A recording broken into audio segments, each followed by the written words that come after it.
Travel वाली दोस्ती में हम दोस्ती निभाने के लिए फिर से हाजिर हैं। ब्रज यात्रा की सीरीज में आज हम और आप करेंगे श्री गोवर्धन महाराज की परिक्रमा। अगर आप मथुरा वृंदावन की धार्मिक यात्रा को करने का प्लान कर रहे हैं या फिर घर बैठकर गोवर्धन महाराज की परिक्रमा करना चाहते हैं तो ये वीडियो स्किप मत करिए, पूरा देखिए, क्योंकि वीडियो में हम बात करेंगे ब्रज यात्रा की सबसे महत्वपूर्ण परिक्रमा यानी गोवर्धन परिक्रमा की। हर कृष्ण भक्त इस पर्वत की परिक्रमा करता है या करना चाहता है। हम बात करेंगे कि इस परिक्रमा का महत्व क्या है, इस परिक्रमा को करने में कितना समय लगता है, परिक्रमा करने का सही समय क्या होगा, मंथ और टाइमिंग दोनों पर बात करेंगे और सही तरीका क्या है, परिक्रमा मार्ग में कौन कौन से मंदिर आते हैं और सबसे जरूरी बात कि आपका बजट क्या आएगा इस परिक्रमा को करने में। तो चलिए वीडियो को शुरू करते हैं। और हाँ, होटल और फूड पर भी हम बात करेंगे। हमारे इस वीडियो का उद्देश्य है आपको गोवर्धन जी की दर्शन करवाना और आपकी गोवर्धन यात्रा को सरल बनाना। इसी बात पे कहते हैं गोवर्धन महाराज की जय। जो भी इस वीडियो को देख रहा है वो कमेंट बॉक्स में ये जरूर बताए कि ये परिक्रमा मार्ग कितने किलोमीटर का है। परिक्रमा शुरू करने से पहले आपको ये बता दूं कि गोवर्धन पहुंचना कैसे है। उत्तर प्रदेश के मथुरा जिले का छोटा सा शहर है गोवर्धन, और यहाँ पहुंचने के लिए आप ट्रेन, फ्लाइट और बस से आ सकते हैं। सबसे नजदीकी रेलवे स्टेशन मथुरा और एयरपोर्ट आगरा और दिल्ली पड़ेगा, और फिर आप मथुरा से सिटी बस से मात्र 50 रुपए में गोवर्धन आ सकते हैं। मथुरा से गोवर्धन की दूरी मात्र 22 किलोमीटर है और गोवर्धन में भी एक छोटा सा रेलवे स्टेशन है, लेकिन अदर सिटी से मथुरा वेल कनेक्टेड है। और अगर आप अपनी कार से आते हैं तो फिक्र नहीं, गोवर्धन बस स्टैंड के पास ही मल्टी लेवल पार्किंग की सुविधा भी है। बात करते हैं कि अगर आप परिक्रमा के बाद गोवर्धन में रुकना भी चाहते हैं तो यहाँ होटल्स और धर्मशाला के कई ऑप्शंस हैं और किराया 500 रुपये से स्टार्ट हो जाता है। हमने परिक्रमा दिन में की ताकि हम आपको अच्छी तरह से सभी जगहों को दिखा सके, मंदिर के दर्शन करवा सके और हम वृंदावन लौट गए। आप चाहें तो रात में भी परिक्रमा कर सकते हैं। अब बात करते हैं इस 22 किलोमीटर की परिक्रमा को करने का सही समय क्या होगा। सबसे अच्छा समय अक्टूबर से मार्च के बीच होता है, क्योंकि यहाँ उस वक्त मौसम ठंडा और सुहावना होता है। आप बड़े ही आसानी से पैदल परिक्रमा कर सकते हैं। कुछ भक्त लेटकर परिक्रमा करते हैं, उनके लिए सही महीना और सही समय का चुनाव बहुत जरूरी है। परिक्रमा को करने में लगभग 5 से 6 घंटे का समय लगता है। ये आपकी परिक्रमा करने पर निर्भर करता है कि आप पैदल परिक्रमा करना चाहते हैं या ई रिक्शा से। ई रिक्शा से परिक्रमा करने में कितना समय लगता है और क्या खर्चा आएगा, वीडियो में आगे बताऊंगा। अभी बात करते हैं आप सुबह सुबह जल्दी या फिर शाम को परिक्रमा करें। अब चलते हैं जहाँ से परिक्रमा शुरू होती है, वो है दान घाटी मंदिर। यहाँ आपको परिक्रमा के शुरुआत में ही गिरिराज जी के दर्शन करने हैं और यहीं से आपकी बड़ी परिक्रमा शुरू हो जाती है। चलिए गिरिराज महाराज की जय बोलते हैं और परिक्रमा को शुरू करते हैं। मैं हूँ अभी दान घाटी मंदिर के पास और यहाँ से शुरू कर रहे हैं हम गिरिराज जी की परिक्रमा। तो बोलते हैं एक बार गिरिराज जी की जय। और ये 21 किलोमीटर की परिक्रमा है और ये वही स्थान है जहाँ पर हमारे कन्हैया ने छोटी उंगली पर पूरे गोवर्धन पर्वत को उठाकर रखा था 7 दिनों तक। तो चलिए परिक्रमा प्रारंभ करते हैं। राधे राधे।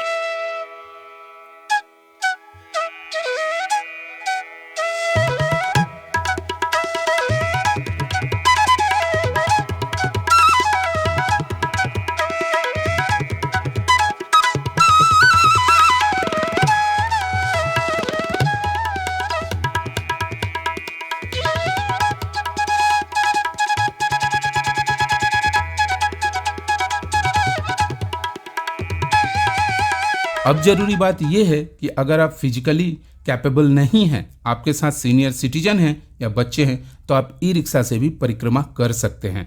आपको दान घाटी मंदिर और बस स्टैंड से छोटी ऑटो या फिर ई रिक्शा आसानी से मिल जाता है।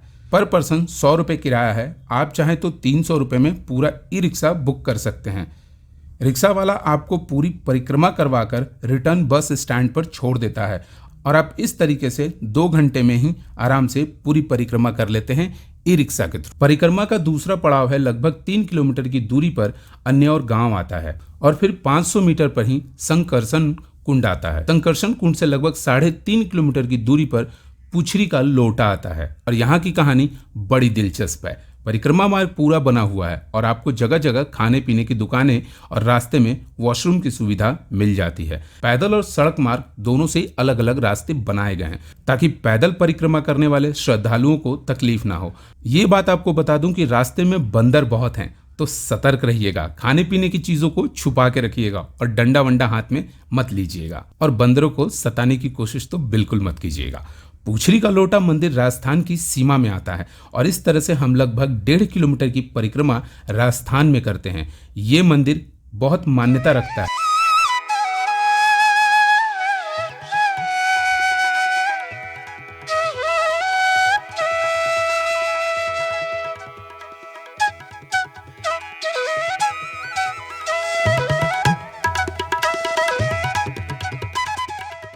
पूछरी का लोटा कहते हैं इस जगह को, और ये परिक्रमा में लगभग 6 किलोमीटर की डिस्टेंस पर ये जगह आती है। हमने दर्शन किए, बहुत प्यारे दर्शन हुए। आपको भी करवा रही हूँ वीडियो में, आप दर्शन कर लीजिए।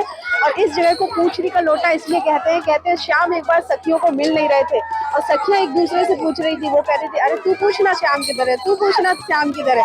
इस तरह से कहते हैं इस जगह का नाम पड़ गया पूछरी, सखी पूछरी, तो पूछरी का लोटा। तो प्रभु के बहुत प्यारे दर्शन हुए। राधे राधे।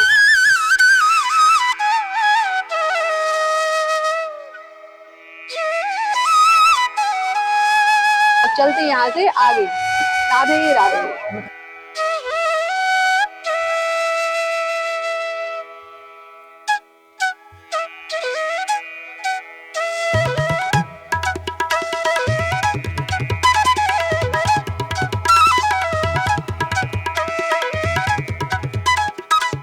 पूछरी का लौटा से लगभग 3 किलोमीटर की यात्रा करके हम पहुंच जाते हैं जतीपुरा गांव, जो कि परिक्रमा मार्ग का महत्वपूर्ण भाग है।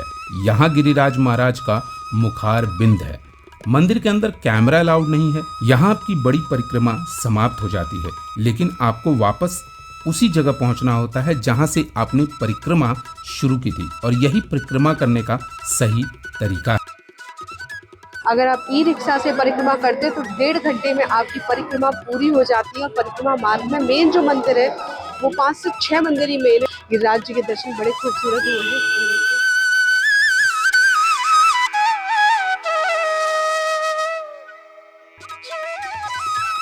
चलते हैं छोटी परिक्रमा मार्ग पर, जो कि लगभग 8 किलोमीटर की है।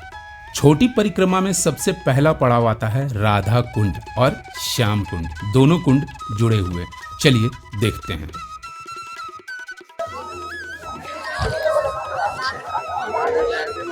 राधे राधे। इस जगह का नाम है राधा कुंड, और कहते हैं कि राधे जी ने अपनी सखियों के साथ सोने की चूड़ियों से ये कुंड खोदा था, और यहाँ पर मानसी गंगा जी से पानी लाया गया था कुंड में। और ये कुंड लगभग 90 फीट गहरा है।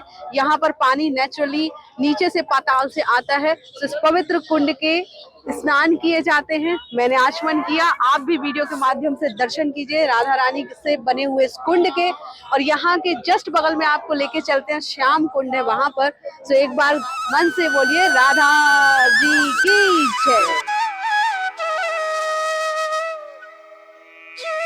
हम जा रहे हैं राधा कुंड से श्याम कुंड की तरफ, और इस तरह से आप लगे हुए हैं राधा कुंड श्याम कुंड।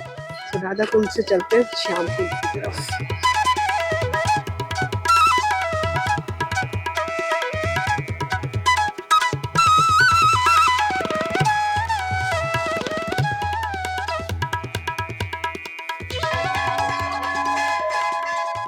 ये आप देख रहे हैं जगह जगह कुंड के चारों तरफ इस तरह से दिए बनाए गए हैं, और यहाँ पर लगी हुई है जगह जगह चैन। ये मोटी साकर लगाई गई है। जो साकर है ना, ये इसलिए लगाई गई है क्योंकि ये जो कुंड है ये लगभग 90 फीट गहरा है। अगर आप राधा कुंड में स्नान कर रहे हैं, मैंने तो आचमन किया, अगर आप स्नान कर रहे हैं तो इस साकर को पकड़ के ही इसके सहारे से आपको स्नान करना है। वहां पर दिखाते, देखिए कितने अच्छे से वो आचमन कर रहे हैं। हमें अभी राधा कुंड और श्याम कुंड के बीच में, इस दोनों कुंड सटे हुए हैं, आप देख सकते हैं। और बहुत अच्छा लगा यहाँ पर आके, बहुत पॉजिटिव वाइब्स है, बहुत अच्छी फीलिंग हो रही है। और यहाँ से हम चलेंगे मानसी गंगा। मानसी गंगा वही जगह है जहाँ पर कृष्ण जी ने गंगा जी को अपने माता पिता के दर्शन के लिए वहाँ पर लाया था। तो चलिए चलते हैं। तो हम चलेंगे आगे की तरफ। यहाँ जगह जगह वॉल पर लिखा हुआ है कि उठाई गिरो और बंदरों से सावधान। जय श्री राम।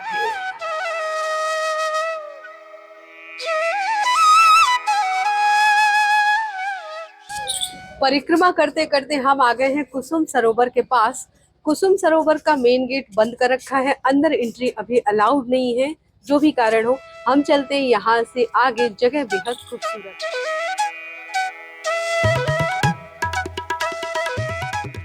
यहाँ से आगे बढ़ते हैं और आपको लेकर चलते हैं मानसी गंगा, जो कि कुसुम सरोवर से लगभग 2 किलोमीटर की दूरी पे है। मानसी गंगा मंदिर काफी बड़ा है। यहाँ पे आप नहा भी सकते हैं। महिलाओं के लिए अलग और पुरुषों के लिए अलग अलग नहाने की व्यवस्था है। यहाँ मानसी गंगा सरोवर का जल पाइप के जरिए अंदर लाया गया है। ये बात मुझे बहुत ही अनोखी लगी।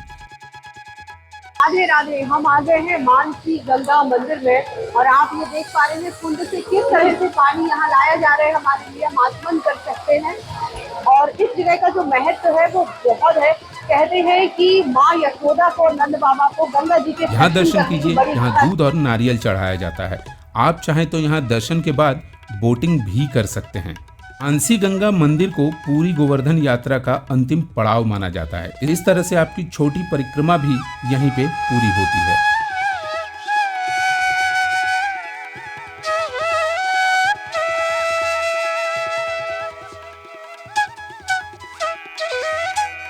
अब बात करते हैं आपको ये परिक्रमा एक बार जरूर क्यों करनी चाहिए, इसका महत्व क्या है।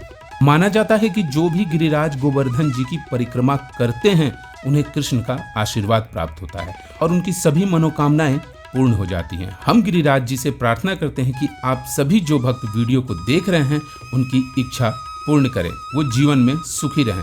बोलिए श्री गोवर्धन महाराज की जय। आपको बता दूं कि ये वही पर्वत है जिसको द्वापर युग में कृष्ण ने ब्रिजवासियों को इंद्र के प्रकोप से बचाने के लिए अपनी छोटी उंगली पर उठा लिया था। और आज आपने इस वीडियो के माध्यम से उस पवित्र और अनूठे पर्वत के दर्शन किए। हमने परिक्रमा को पूरा किया और इस यात्रा में आपको बजट क्या आया वो बताते हैं। ट्रैवल वाली दोस्ती में हम दोस्ती निभाने फिर अगले एपिसोड में चले आएंगे। चलते हैं। जय श्री राधे राधे राधे।